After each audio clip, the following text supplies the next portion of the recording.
उमेश पाल और 2 सरकारी gunner shootout case में षड्यंत्र के आरोपी माफिया अतीक अहमद के भाई अशरद के साले सद्दाम को प्रयागराज पुलिस रिमांड पर लेकर पूछताछ करेगी। सूत्रों के मुताबिक कस्टडी रिमांड मंजूर होने के बाद पुलिस सद्दाम से उमेश पाल शूटआउट केस में फरार माफिया अतीक की पत्नी शाइस्ता परवीन के बारे में पूछताछ करेगी।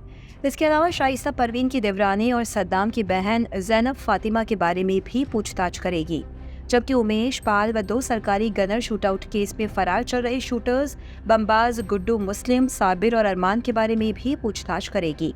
तीनों फरार शूटर्स पर 5-5 लाख रुपए का इनाम घोषित है। सूत्रों के मुताबिक अब तक सद्दाम ने शाइस्ता के बारे में कोई जानकारी नहीं दी है। उसने अपनी बहन और अशरफ की पत्नी ज़ैनब फातिमा को लेकर भी कोई जानकारी न होने की बात कही है। सद्दाम की कथित प्रेमिका अनम और उसके परिवार वालों के बारे में भी पूछताछ कर रही है पुलिस। इसके अलावा कथित प्रेमिका अनम के पिता यूपी में दर्जा प्राप्त राज्य मंत्री रह चुके हैं। वह सपा मुखिया अखिलेश यादव और आजम खान के बेहद करीबी रहे हैं।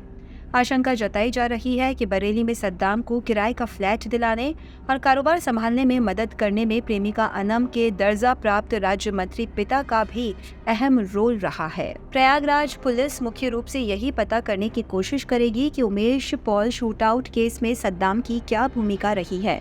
इसके अलावा प्रेमिका अनम और उसके परिवार वालों का मदद करने में कोई रोल तो नहीं था। प्रयागराज पुलिस सद्दाम को कस्टडी रिमांड पर लेकर माफिया अतीक और अशरफ की अवैध और बेनामी संपत्तियों का भी पता लगाएगी। गौरतलब है कि अशरफ के 3 जुलाई 2020 में जेल जाने के बाद सद्दाम ही उसका कारोबार संभालता था।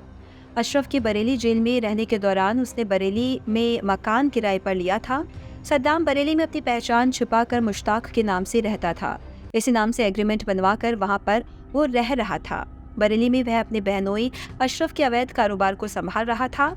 जेल में अशरफ को सुविधा मुहैया कराने से लेकर हर आने जाने वाले को मिलाने का भी काम करता था। प्रयागराज पुलिस को उम्मीद है कि अशरफ की कस्टडी रिमांड मंजूर होने पर माफिया अतीक और अशरफ से जुड़े कई अहम राज का खुलासा हो सकता है। हम आपको बता दें कि अब्दुल समद उर्फ सद्दाम को यूपी एसटीएफ ने 28 सितंबर को दिल्ली के मालवीय नगर से गिरफ्तार किया था। उस वक्त वो अपनी प्रेमिका अनम से मिलने जा रहा था। सद्दाम के खिलाफ प्रयागराज में धूमनगंज थाने में 4 और बरेली में बिथनी, चैनपुर और बारादरी थाने में 1-1 मुकदमा दर्ज है।